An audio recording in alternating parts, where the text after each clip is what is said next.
Hello everyone. Don't forget to subscribe to our channel to hear more meaningful stories. The morning air was crisp, with a chill that hinted at the approaching autumn. 14-year-old Emma Roberts stepped off the bus and made her way toward Oakwood Bank, her heart fluttering in her chest with both nervousness and pride. Her school uniform, a tailored blazer paired with a pleated skirt and polished loafers, felt heavy with significance today. It wasn't just any day. It was the day she would step into the adult world and make her first solo bank deposit. Clutching the crisp, check-sized envelope in her hand, she felt the weight of it. $5,000. A scholarship she had earned herself, a reward for years of tireless study and determination. It wasn't just money. It was the culmination of her hard work, a tangible symbol of her academic achievements. But it meant more than that. The check represented her independence, her ability to stand on her own, to do something for herself without the safety net of her parents. Today, she wasn't just Emma, the daughter of a prominent financial expert. Today, she was Emma, the young woman capable of navigating the world by her own rules. As she crossed the threshold of the Grand Bank, the marble floors gleamed under the overhead lights, the soft murmur of customers and clinking coins filling the air. She took a deep breath, pushing the unease in her chest away, and made her way to the counter. The teller was busy with another customer, but Emma's eyes quickly found the manager, Victoria Hayes. Tall, impeccably dressed, and always composed, Victoria stood behind the desk, surveying the room like a queen on her throne. Emma's palms grew clammy, but she steadied her breathing. This was it. She was ready. She was going to do this. As Emma approached the counter, her heart pounded in her chest, each step feeling heavier than the last. The check, securely tucked in her folder, felt like it was burning a hole in her hand. She could feel the weight of her own ambition, and yet, as she placed it on the counter, the nerves started to creep in. The bank manager, Victoria Hayes, noticed her arrival immediately. There was something about Victoria that made Emma uneasy.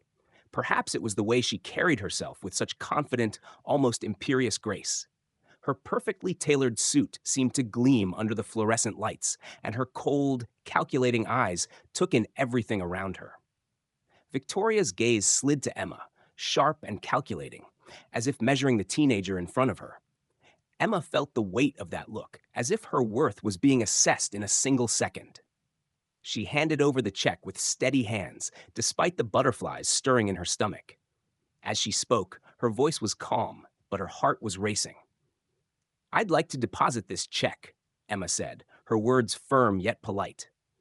But as she passed the document across the counter, Victoria's smooth, practiced smile faltered for just a moment.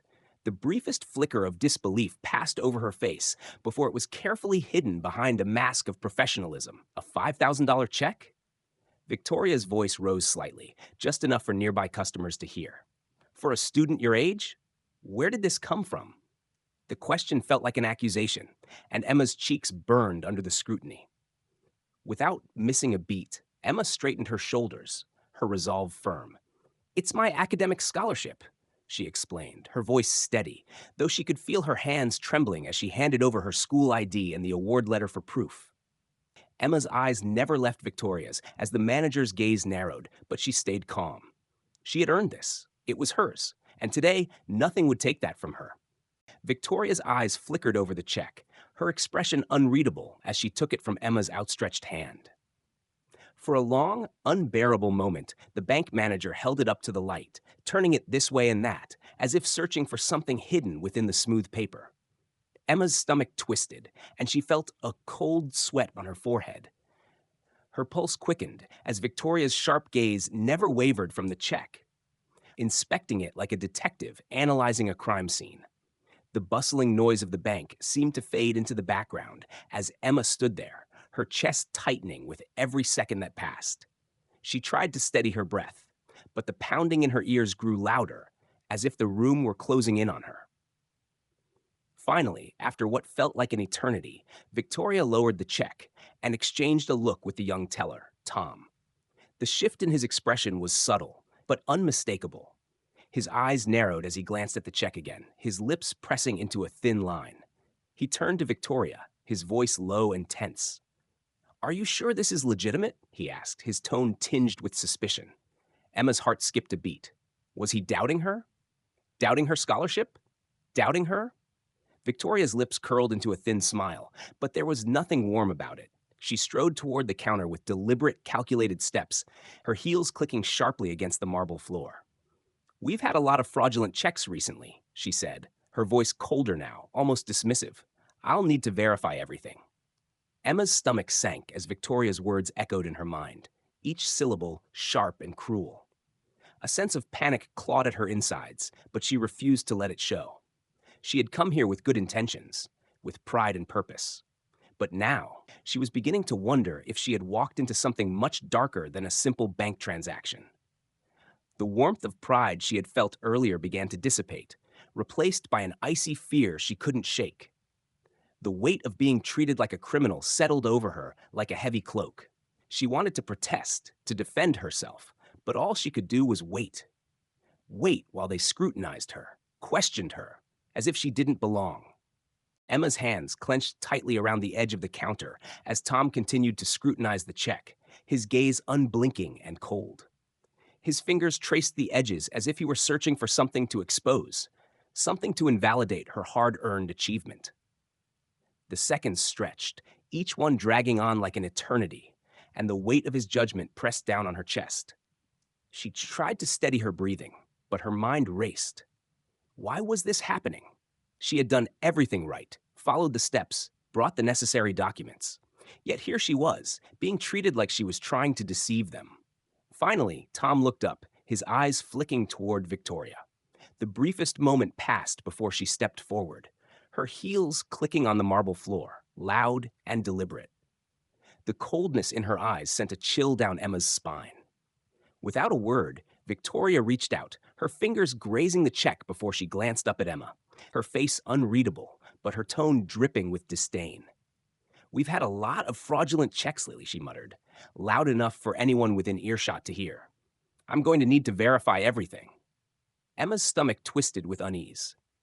The words, casual but dismissive, sliced through her like a blade. She had been expecting a simple deposit, a routine task. But now she felt as though she had been thrust into the center of a storm, caught in a web of suspicion she didn't understand. Her hands trembled ever so slightly as she fought to keep her composure, but the humiliation flooded over her like a tidal wave.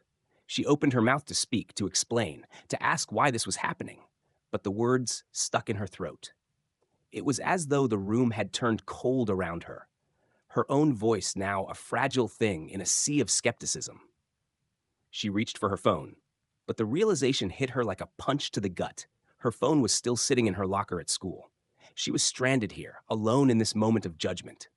I need to call my mom," Emma said, her voice cracking ever so slightly, but she couldn't hide the desperation in her tone. "She's expecting me home soon. I don't have a phone here." Victoria barely looked up. "That's not our problem," she snapped, her voice cold, indifferent. "You'll wait until we finish our verification process." The finality in her voice hit Emma harder than she expected. It wasn't just about the check anymore. It was about how she was being treated. Emma stood frozen, the weight of the moment pressing on her chest like an invisible hand. Victoria turned on her heel, striding away with an air of superiority, leaving Emma standing there, exposed and vulnerable. The marble floor beneath her feet felt cold now, each step that Victoria took echoing in her ears like the ticking of a clock, counting down the seconds of her humiliation. She felt small, invisible, as if the world around her had suddenly shifted into a place where she didn't belong.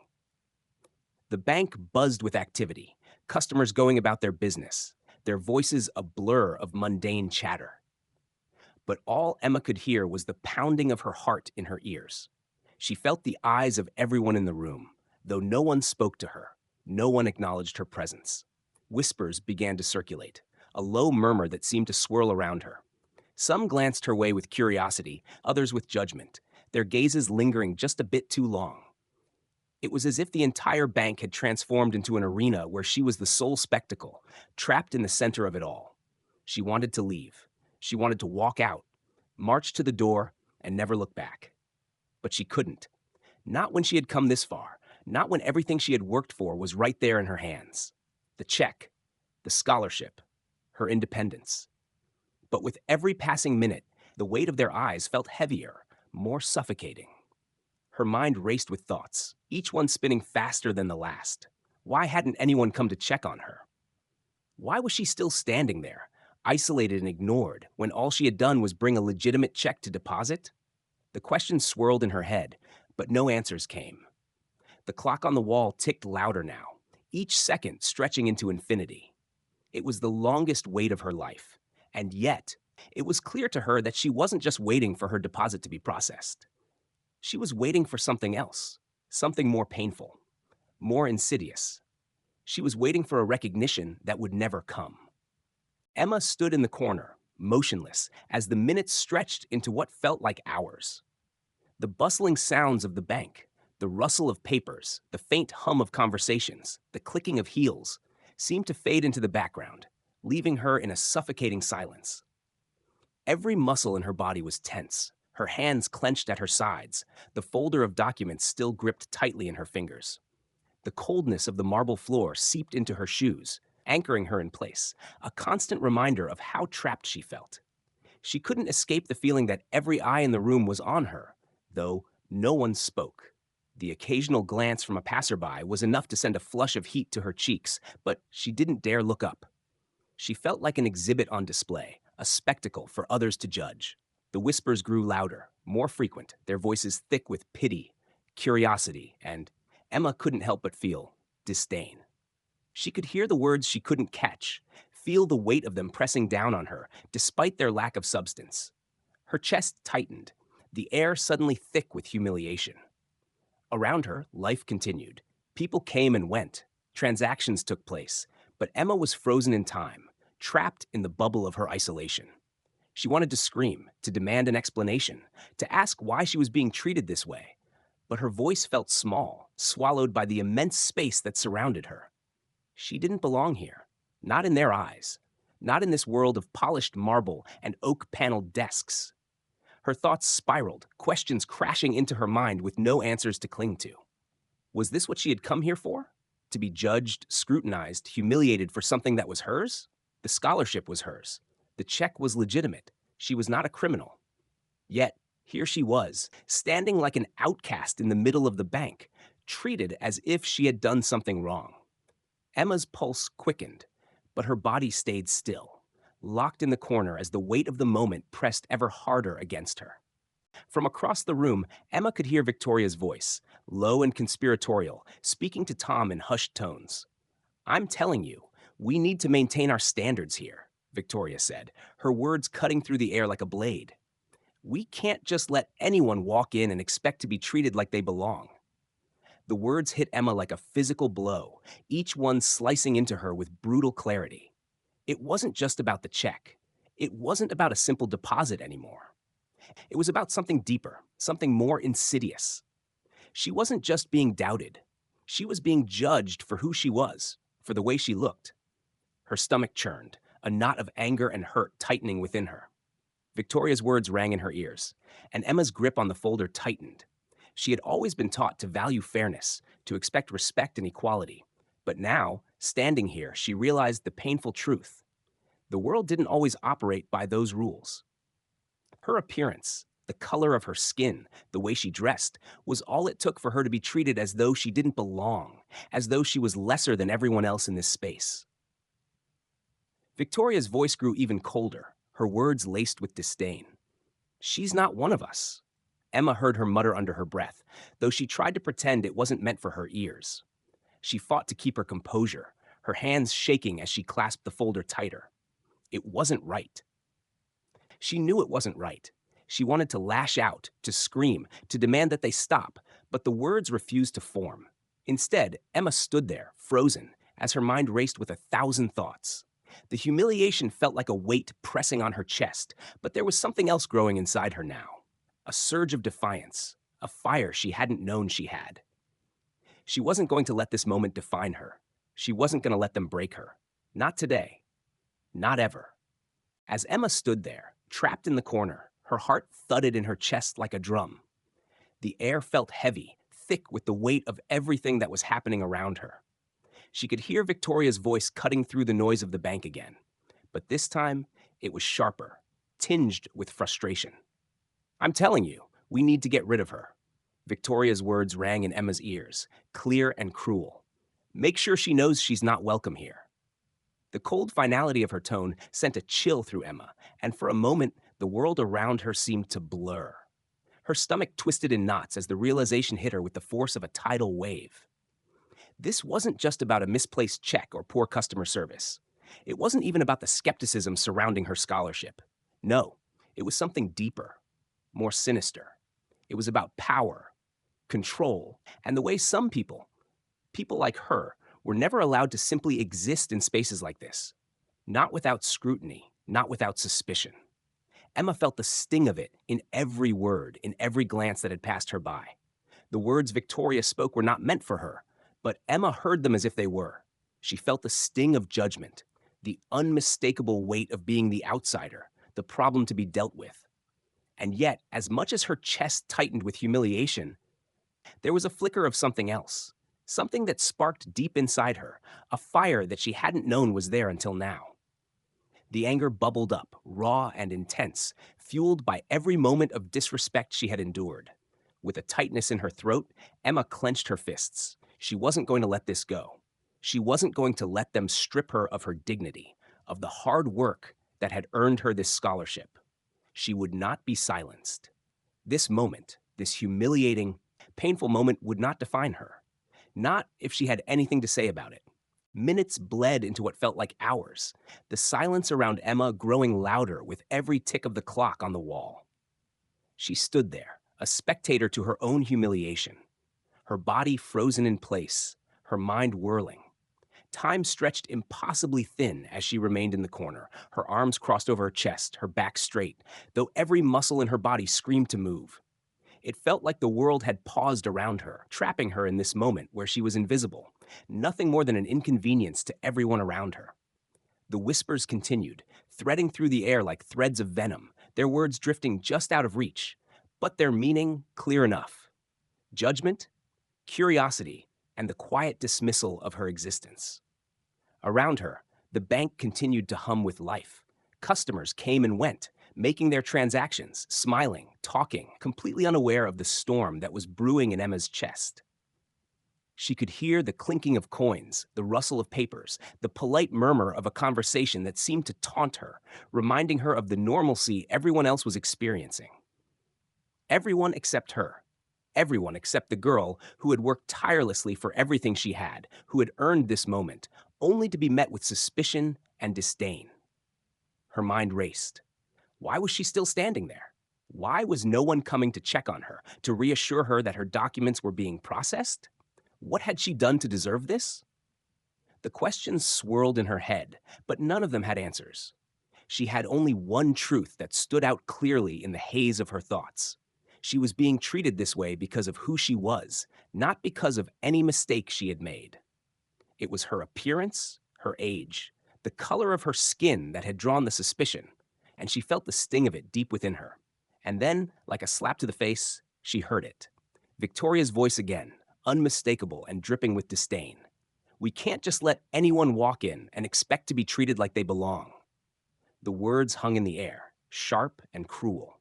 Emma's heart sank, and the blood rushed to her face, but she didn't look away. This was it. This was the moment she realized what this had all been about. Just as Emma's mind began to unravel under the weight of it all, the bank doors swung open, and in walked her mother, Naomi Roberts. The shift in the air was immediate. Naomi's presence was commanding, like a calm storm rolling in, her confident stride cutting through the tension that had gripped the room. She was the picture of composure, her tailored coat impeccable, her posture straight and unyielding. Every inch of her exuded strength, strength Emma had always admired, the kind that stood unwavering in the face of adversity. Victoria's gaze snapped to Naomi as soon as she entered, her expression momentarily faltering. She straightened her back and wiped any trace of discomfort from her face. "Miss Roberts," she said, her voice sugary sweet, too polite to be genuine.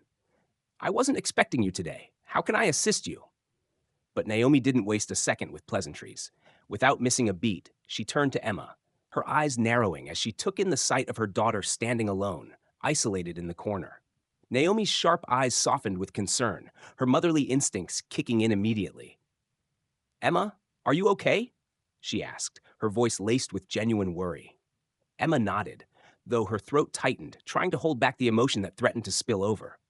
I'm fine, Mom, she said, her voice steady, though the whirlwind inside her churned relentlessly. But then, with a deep breath, Emma pulled out her leather-bound notebook and began recounting everything she had witnessed, everything she had endured. The preferential treatment shown to the other customers, the cold dismissal of her presence, the conversation she had overheard between Victoria and Tom. She didn't leave anything out.